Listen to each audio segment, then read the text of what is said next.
अस्सलाम वालेकुम। ATV clinic के साथ आज हम फिर आपकी खिदमत में हाज़िर हैं।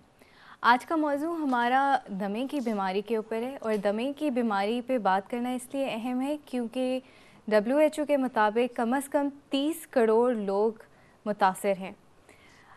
दमे के बारे में जो छोटी बेसिक बात ये है कि दमे के अंदर जो लोग दमे के शिकार होते हैं उनमें उनकी सांस की नालियाँ जो हैं वो आम लोगों से थोड़ी ज़्यादा सोजिश आई हुई होती है और जब दमे का अटैक होता है तो उसमें सोजिश बढ़ जाती है जिसकी वजह से सांस की नालियाँ तंग हो जाती हैं और सांस लेने में मुश्किल होती है क्योंकि ये सर्दी के मौसम में ज़्यादा बढ़ जाती है और अगर सही वक्त पे इलाज ना कराया जाए तो काफ़ी ख़तरनाक भी हो सकती है। इस बारे में हम मज़ीद बात करेंगे आज अपनी माहिर डॉक्टर के साथ। डॉक्टर सबा हैं हमारे साथ, होली फैमिली हॉस्पिटल से सीनियर रजिस्ट्रार। उनसे इस बारे में और तफसीलात जानेंगे और बीमारी के बारे में बात करेंगे। आप आज के शो में कॉल भी कर सकते हैं। आज हमारा लाइव शो है तो आपके जो भी सवालात होंगे वो हम पूछेंगे। अस्सलाम वालेकुम डॉक्टर सबा। वालेकुम अस्सलाम। डॉक्टर सबा, आज हम दमा के बारे में बात करेंगे और जैसे कि मैंने अभी पहले भी कहा 30 करोड़ लोग मुतासर होते हैं दमे से, तो दमे की इलामात क्या क्या हैं? First of all, thank you for calling me over, for being a part of this show. दमा आजकल ख़ास तौर पे आजकल के दिनों में इसके बारे में डिस्कशन करना बहुत ज़रूरी है क्योंकि बहुत सारे लोग हैं जिनको सर्दियों में ये तमाम तकालीफ़ और शिकायत उनकी बढ़ जाती हैं। एज़मा, जिसको हमारी ज़ुबान में दमा कहा जाता है, इसमें कॉमन जो कंप्लेंट एक शख्स करता है वो ये होती है या तो सांस बहुत ज़्यादा चढ़ना शुरू हो गया है या पहले जितना चढ़ता था अब उसकी तकलीफ़ ज़्यादा बढ़ गई है। सांस चढ़ने के साथ साथ सांस लेते हुए खिंचाव या तनाव महसूस होता है, सांस लेते हुए सीटी की आवाज़ आती है। इसके साथ साथ जिन लोगों को रेशा या बलगम की शिकायत रहती है वो शिकायत बढ़ जाती हैं। ये कॉमन वो शिकायत हैं जिनके साथ कॉमनली हमारे पास एक पेशेंट अपनी कंप्लेंट लेके आता है। अच्छा, आपने कहा कि जो खांसी है वो ज़्यादा है, लेकिन खांसी आम तौर पर भी सर्दियों में ज़्यादा हो सकती है।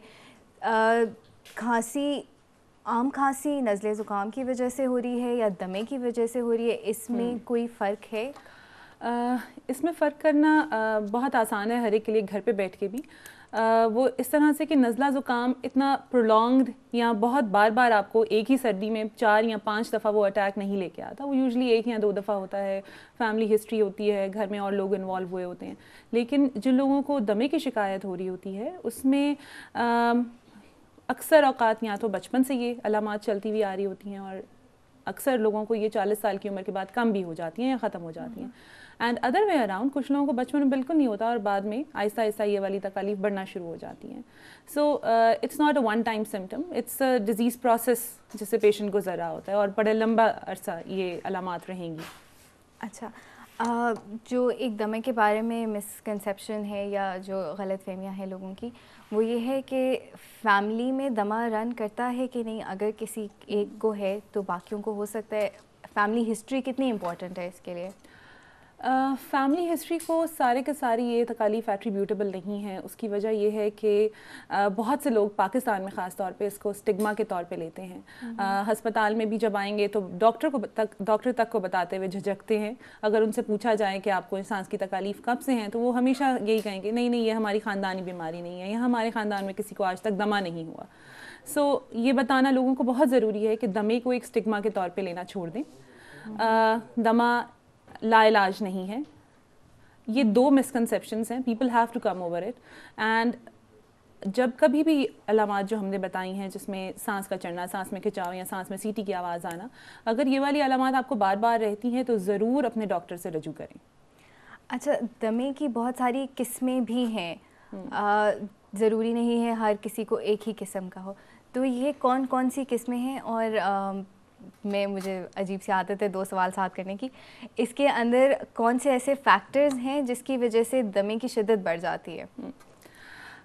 It's a very nice question because ये सवाल इस सवाल के जवाब से लोगों को ये आइडिया होगा कि कौन कौन सी चीज़ें हैं जिनको अवॉइड करना चाहिए। जहाँ आपने टाइप्स का पूछा है, जो कॉमन टाइप एक है उसमें सीज़न, आजकल सर्दियों का मौसम है, موسم کی ایکسٹریمٹیز جو ہیں، جب بھی موسم بہت زیادہ گرم یا بہت زیادہ سرد ہو، ایسی تبدیلیاں جب موسم میں آتی ہیں تو لوگوں میں آزما ٹریگر ہو جاتا ہے، یعنی کہ دمہ کے اٹیک کے چانسز زیادہ ہو جاتے ہیں.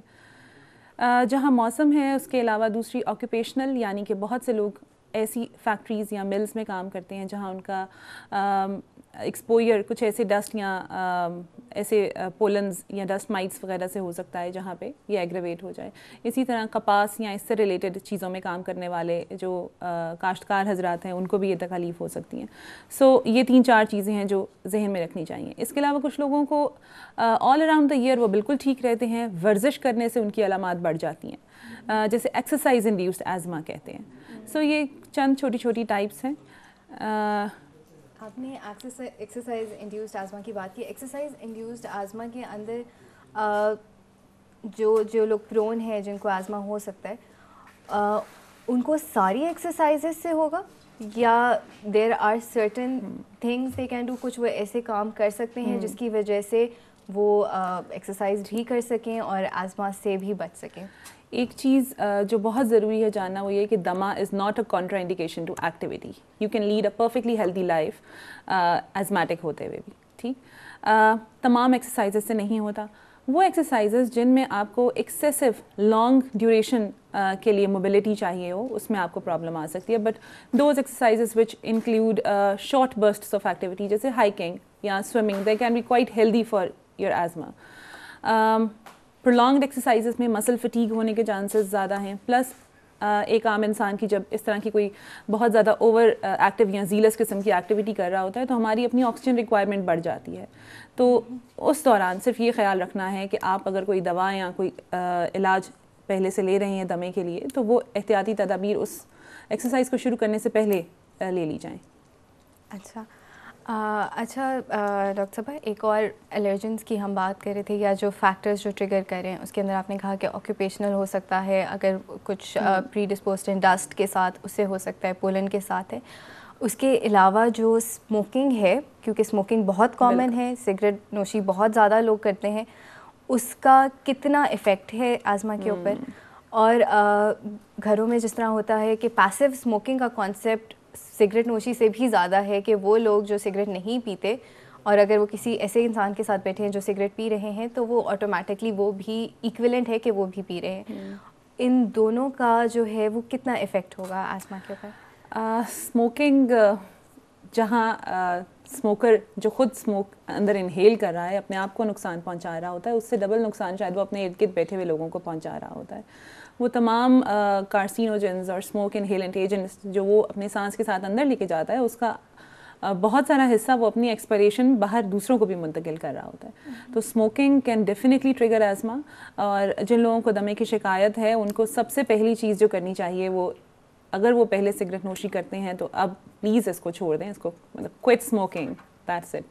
اچھا، ایک اور جو میں بات پوچھنا چاہوں گی وہ یہ ہے کہ بہت ساری ادویات کا بھی اثر ہوتا ہے دمے. بالکل. تو اس کے لیے one should go to a doctor. آپ نے اپنے مالج سے ضرور رابطہ کرنا ہے. اگر آپ کسی اور بیماری کے لیے کوئی آنکھ کے قطرے استعمال کر رہے ہیں، بیجا درد کے لیے ادویات کا استعمال کرتے ہیں، یا اس کے علاوہ آپ اپنی دل کے مرض کے لیے یا کسی اور تکلیف کے لیے ادویات استعمال کر رہے ہیں، تو اس میں سے بیشتر ایسے گروپس ہیں جو دمے کی شکایت کو بڑھا سکتے ہیں. لیکن اس سے پہلے کہ آپ خود ان کو چھوڑ دیں یا آپ خود سے کوئی ایکشن لیں، آپ نے اپنے ڈاکٹر کے پاس جانا ہے، ان کے مشورے سے اپنی دوائیوں کی لسٹ دکھا کے جو جو چیزیں دمے کو خراب کر سکتی ہیں ان کو تاکہ بند کیا جا سکے.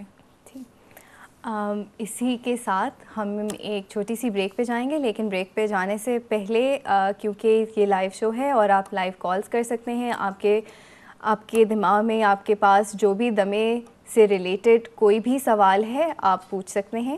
ہم اس نمبر پہ کال کر سکتے ہیں 051-410-2347 یا 051-410-2348 کے اوپر.